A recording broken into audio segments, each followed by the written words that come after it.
Today we're going to take a look at getting these dents out of this Honda QA50 gas tank.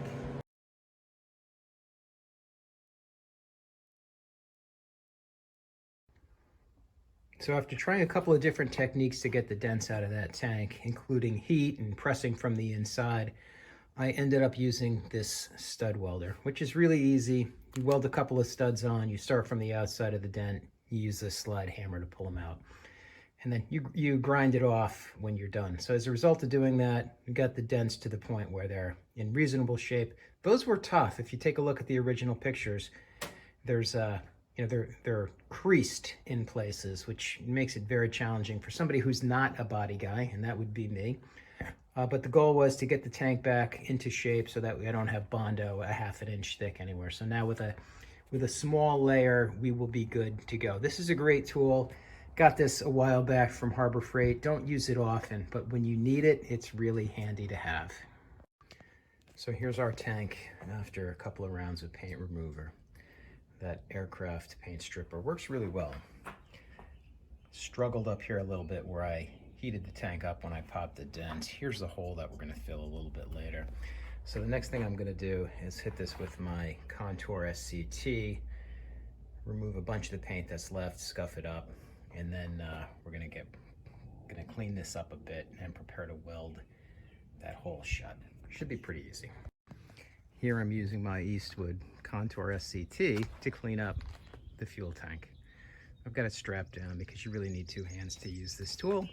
So I'm doing a spot at a time. And you can see the difference. Right, here's the kind of paint stripped area, and I've touched it a few times, but when you actually go over it with the tool, it cleans it up nice and gets it ready for primer. So we're just gonna get this whole thing cleaned up, weld that spot in, and then probably hit it with a little bit of primer to protect it until we're ready to do the body work. Here's one of the holes that I burned through by running the welder just a little bit too hot. Here's one that I fixed. I'm gonna patch this one and then probably JB weld the outside of this and then treat the inside of the tank. And here we are with a couple of holes welded up. Not the prettiest thing in the world, but I can't see any light through it. And I'm gonna JB weld the outside of the tank, and then I'm gonna POR15 the inside. And I think this is gonna work for my application.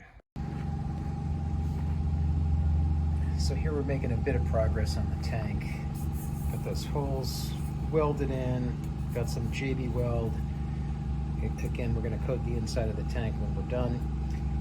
I'm going to hit this with a little bit of primer at the moment. I can't prime the whole tank, but I've got some filler, a little bit of filler that I have to do here with these dents where there's a little dent in the top, and then just a little kind of corrosion that I cleaned up on the back. So I want to just get that primed and ready to do the next step of body work.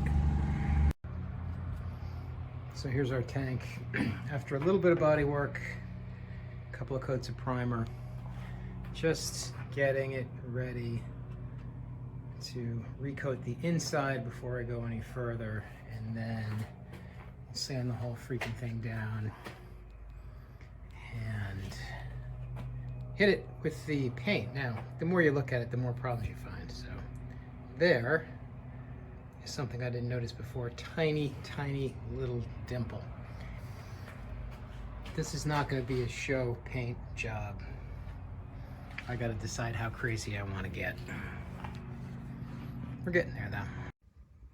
And I didn't get a lot of shots of the actual body work, but one thing I can recommend. So what I did, you saw the first layer, very, very thin of JB weld. And the whole point of that is to make sure that you've got something that's fuel resistant in case those little welds that I did leak. Now, the inside of the tank is also coated with POR15, so very little chance, but I like to use that little bit of JB weld.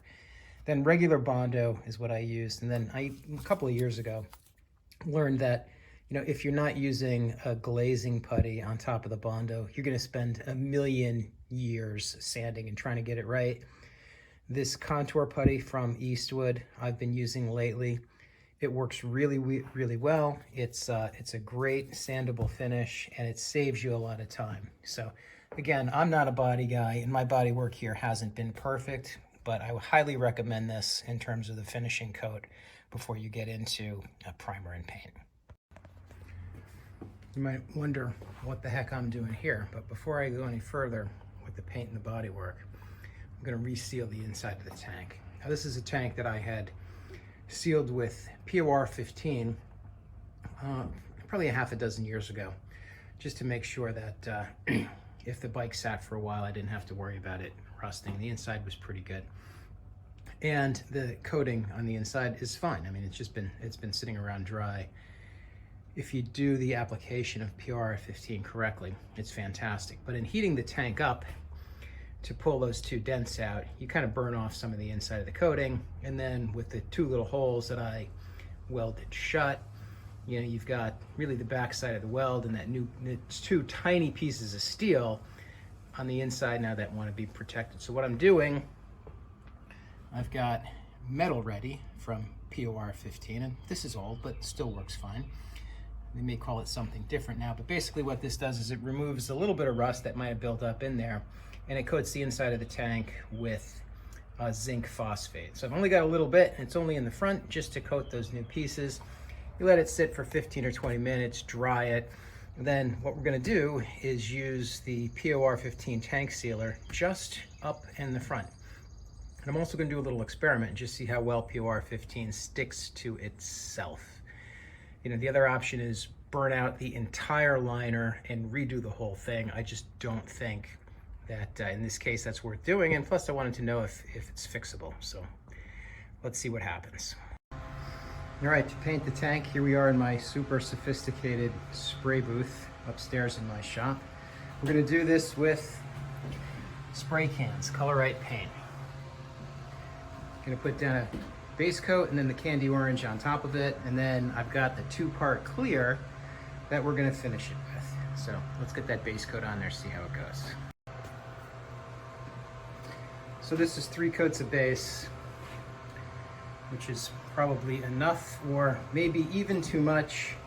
Gonna hit it with the color coat and see how it looks. This is after one very light coat of the candy. I'll let this sit for 15 minutes, and we're gonna hit it again. So here's what you get when you buy the 2-part clear from Colorite with the little spray kit. So instead of having to break out the real spray gun and the compressor, I'm just gonna mix this up 3-to-1, the hardener and the clear, hook it up to that cool little spray bottle, and see how this works. The good thing about this is it's supposedly, you know, it is the regular urethane clear 2-part, will be resistant to gasoline, where most of the spray can stuff is not. So here's that, all ready to go. Actually put 1 coat on there already.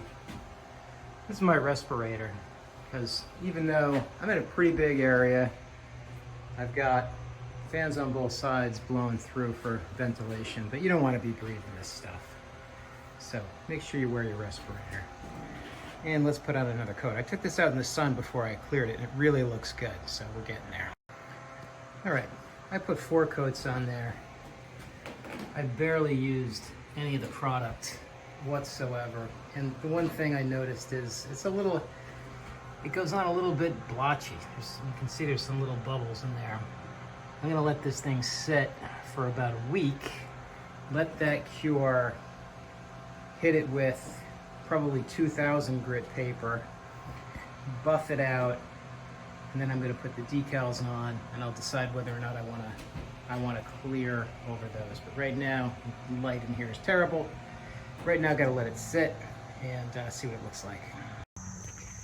Well, guys, as much as I hate to say it, I don't think I'm gonna polish my way out of this. The clear is just not up to par. I don't like it. And it didn't go on very well.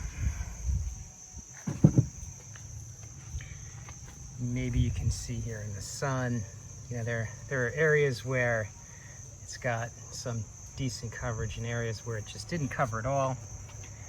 So I am gonna more than likely sand this thing down again, hit it with maybe one light coat of color to even it out, and then I'm gonna try just a two-part clear from somebody else.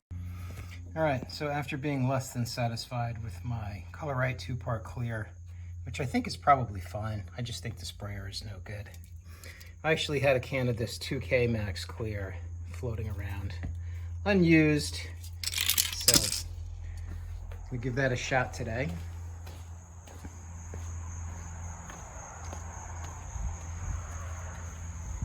Here we are after one very light dusting, and this is after I sanded the tank again and just hit it with a little bit of color. I actually like that. I think it looks good. I did the forks while I'm at it, and I did the top of my triple tree there as a test. So hopefully we are closing in on having Mr. QA50 back in business, which will be good because I want to get it up on the shelf up there, and the 99 YZ125 over there in the corner, I've got to rebuild the engine, so I need my shop space back. And here's the finished product for the gas tank. So the second clear that I used, that Max 2K, came out fantastic. You got a few smudge fingerprints on here. I put the decals on just a few minutes ago, and I think they look fantastic. I don't have clear over the decals, and I'm not sure I'm going to clear over the decals, but for a do-it-yourself at-home job, I think this came out spectacular. So thanks for watching, guys, and good luck with yours.